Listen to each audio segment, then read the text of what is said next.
It was billed as a controversial fictional comedy centered on a reclusive world leader, but in reality, nobody is laughing. The December 25th theatrical release of The Interview has now been called off by Sony Pictures, the studio that made the film.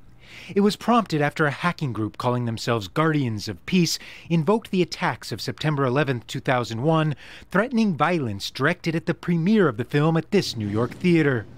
The movie is a highly controversial comedy where the main characters are asked to kill North Korean leader Kim Jong-un. It's been the talk of late-night TV in America. These guys play TV journalists recruited by the CIA to assassinate Kim Jong-un, I assume by smoking pot at him. Apparently, old sourpuss over there doesn't have a great sense of humor when it comes to his own assassination.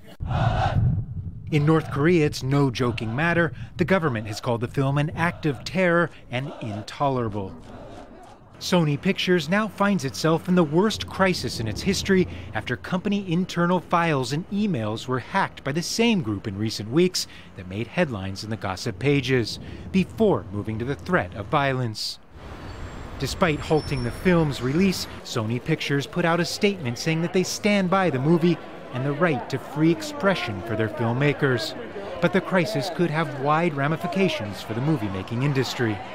Studios by nature are very risk averse, and they're risk managers. And so what the result of what's happened to Sony is probably going to make them take a second or a third or a fourth look at their projects to detect if there's anything that is potentially controversial or sensitive to parties who would have the ability to do something. What started as a relatively minor hacking incident has grown much larger than anybody could have ever imagined. Now, Sony Pictures running to the emergency exit on a movie comedy that has become a real-life drama.